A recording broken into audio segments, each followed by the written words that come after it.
Assalamualaikum warahmatullahi wabarakatuh. Lalu kembali lagi ke seri sistem operasi dan materi kali ini adalah struktur sistem informasi.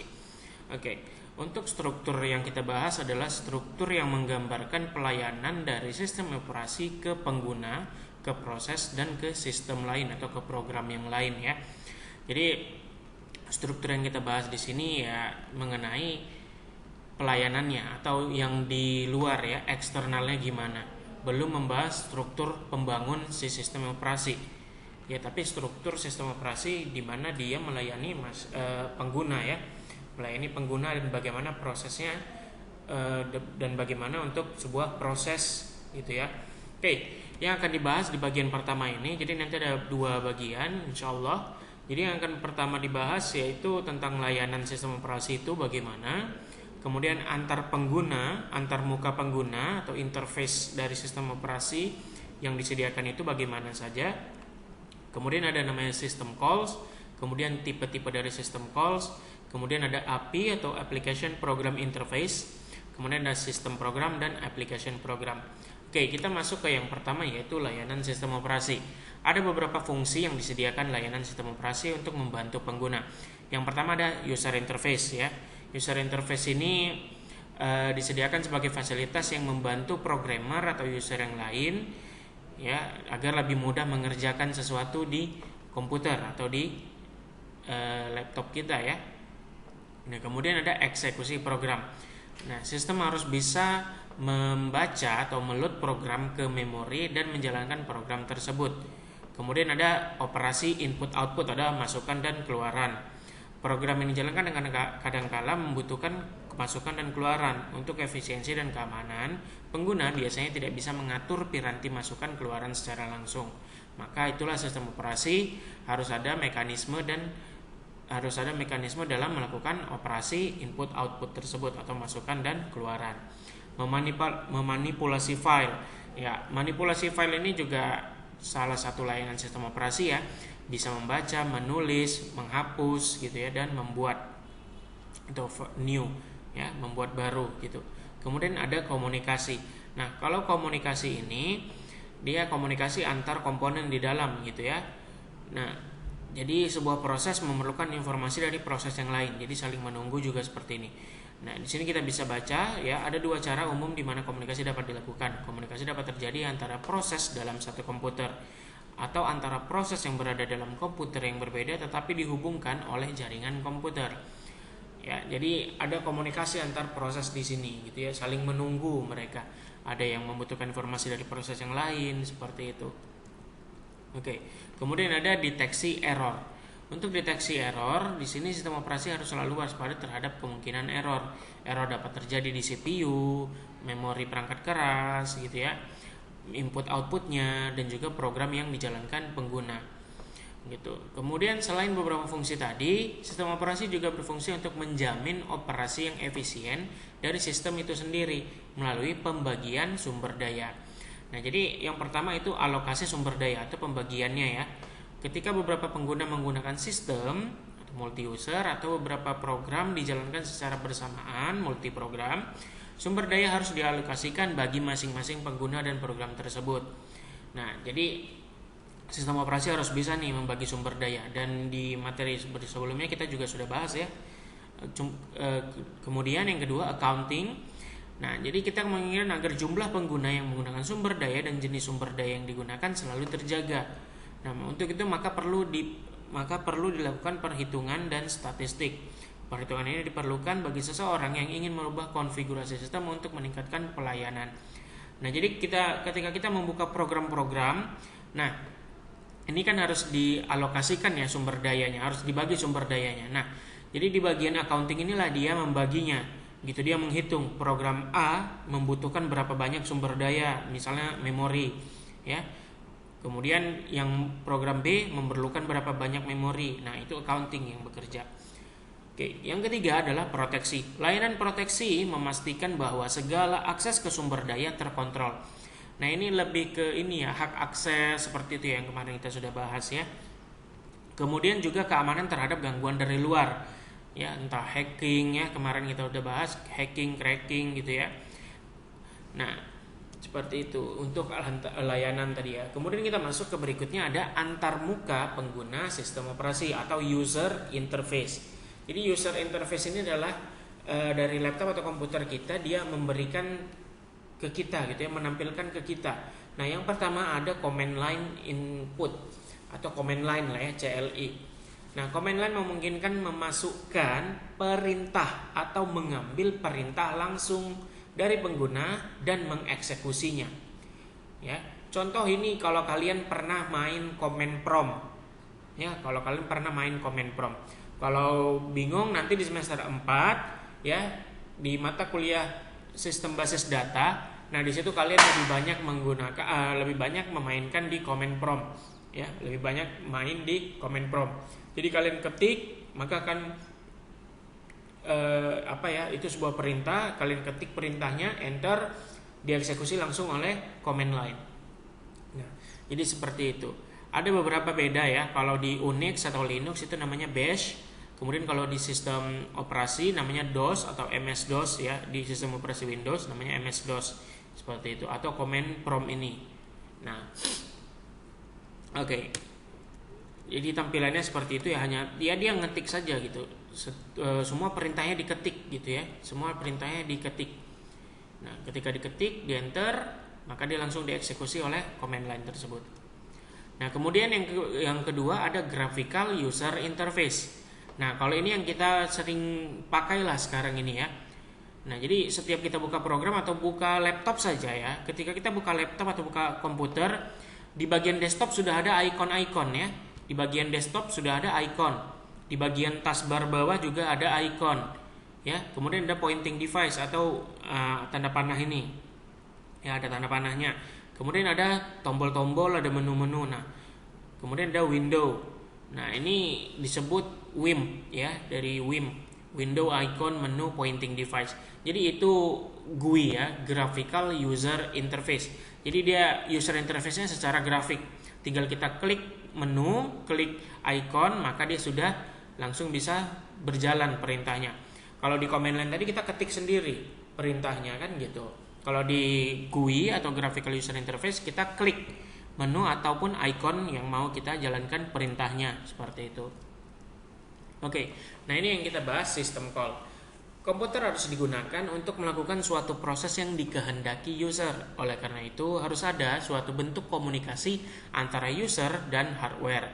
Komunikasi itu terjadi dalam bentuk system calls. Jadi system calls itu adalah komunikasi ya, sebuah bentuk komunikasi antara user dan hardware.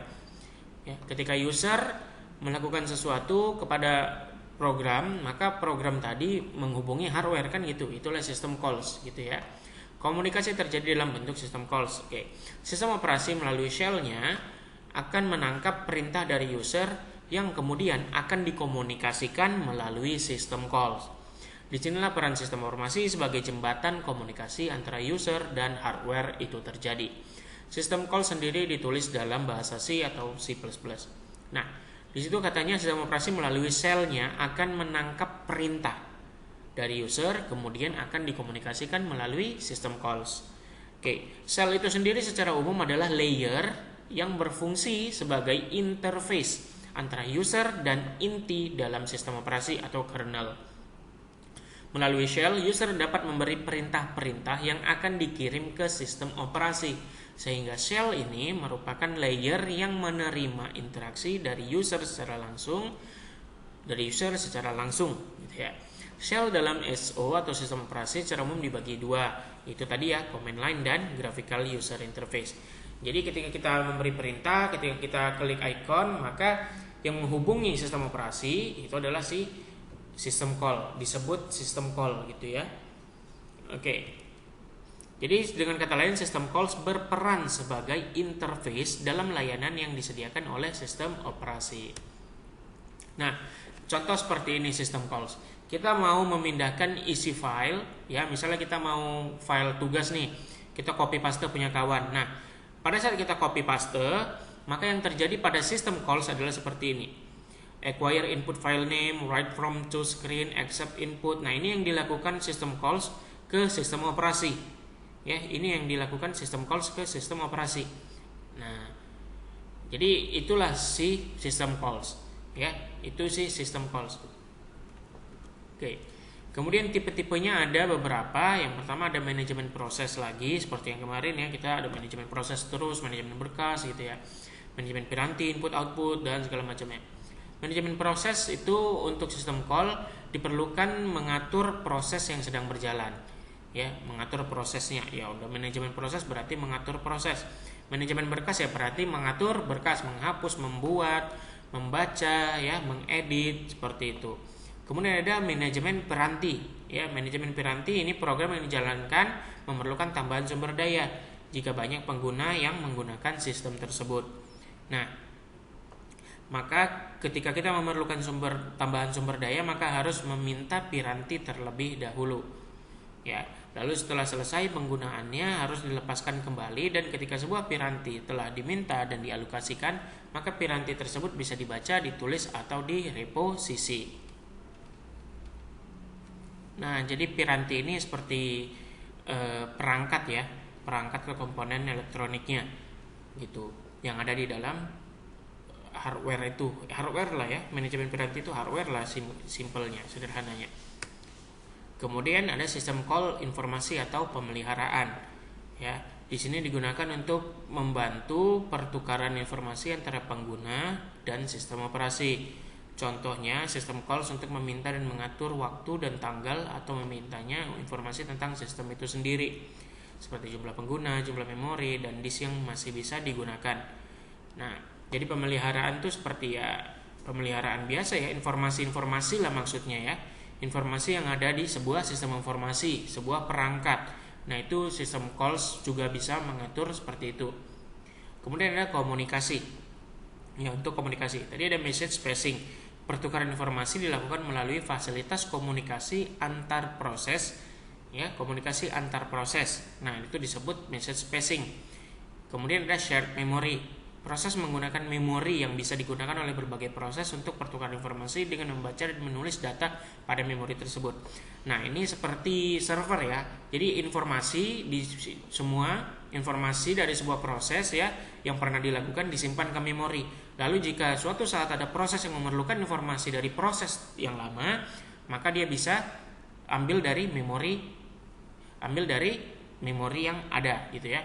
Karena semua sudah disimpan di situ. Oke, kemudian kita masuk ke API, ya, API, Application Program Interface. Jadi kalau Application Program Interface ini adalah kumpulan system calls. Nah, itulah intinya ya, kumpulan dari system calls. Oke, jadi kalau kalian baca di sini system call sebelumnya yang kita bilang untuk copy sebuah file ya, copy isi sebuah file. Nah, itu membutuhkan ribuan system calls per detik. Nah, maka dari itu programmer membuat aplikasi dengan menggunakan API. Jadi dalam API terdapat beberapa fungsi atau perintah untuk menggantikan bahasa yang digunakan dalam system calls. Nah, jadi seperti itu ya. Oke, kemudian fungsi yang dibuat dengan menggunakan API tersebut kemudian akan memanggil system calls sesuai dengan sistem operasinya. Jadi API ini sebuah aplikasi program yang yang mewakili perintah-perintah dari system calls untuk menyuruh si system calls itu juga gitu ya. Tidak tertutup kemungkinan nama dari system calls sama dengan nama di API. Nah, jadi API ini sudah membuat perintah untuk memanggil atau memerintah si system calls gitu. Keuntungan dari API adalah portabilitas ya, portabilitas. Nah, kemudian lebih mudah dimengerti. Nah, ini kalian baca aja sendiri deh. Nah, kemudian system call interface, dalam API itu ada system call interface. Jadi system call interface ini penghubung antara API dengan system call yang ada di sistem operasi. Nah, ini kalian bisa lihat gitu ya, grafiknya di sini. Jadi ada user application, aplikasi user, ada system call ya. Di sini sistem operasi karena kernel mode ya. Di sini sistem operasi. Jadi ketika user dalam aplikasinya melakukan sebuah open, maka sistem call interface akan menghubungi sistem operasi ya, menghubungi sistem call yang ada di sistem operasi, lalu melakukan proses sistem call yaitu open, implementation of open, system call, bla bla bla. lalu mengirimnya kembali ke sistem call interface untuk diberikan kembali ke user application atau ke user, ke tampilan si user. Nah, ini kalian bisa baca di sini. Oke, yang ada kemudian adalah sistem programs ya. Sistem programs. Sistem program berguna untuk menyediakan kemudahan bagi pengembangan program serta eksekusi. Sistem program yang sering kita gunakan contohnya adalah form dan login. Sistem program dibagi dalam beberapa kategori, yaitu ya manajemen berkas lagi, kemudian ada informasi status, modifikasi file ya, manajemen file. Ya, hampir sama ini ya, modifikasi. Kemudian tapi di sini kalau modifikasi dia dalam disk ya, dalam memori kita gitu. Kemudian ada pendukung bahasa pemrograman, loading eksekusi program. Nah, itu sistem program atau bisa dibilang sistem utama dari program ya, sistem utama dari program. Kemudian ada application programs. Nah, kalau application program ini adalah program yang fungsi khusus atau spesifik untuk pengguna. Ya, ini yang seperti biasa kita gunakan ya, ada Microsoft Word, ada MP4 player, atau Windows Media Player gitu ya, ada Mozilla. Kemudian ada yang kita gunakan saat ini yaitu PowerPoint, kemudian kalian ada PDF ya, portable document format. Kemudian ada Photoshop untuk image editing gitu ya, untuk edit foto, edit gambar gitu, dan beberapa aplikasi program lain yang mempunyai tugas khusus, yang mempunyai fungsi khusus gitu ya. Nah, itu disebut application programs. Oke, jadi untuk materi kita tentang struktur sistem informasi, struktur sistem operasi bagian pertama sudah selesai. Ya, kalau ada yang mau ditanyakan silakan ditanyakan. Kita ketemu lagi di struktur sistem operasi bagian kedua berikutnya. Oke, terima kasih sudah menonton. Assalamualaikum warahmatullahi wabarakatuh.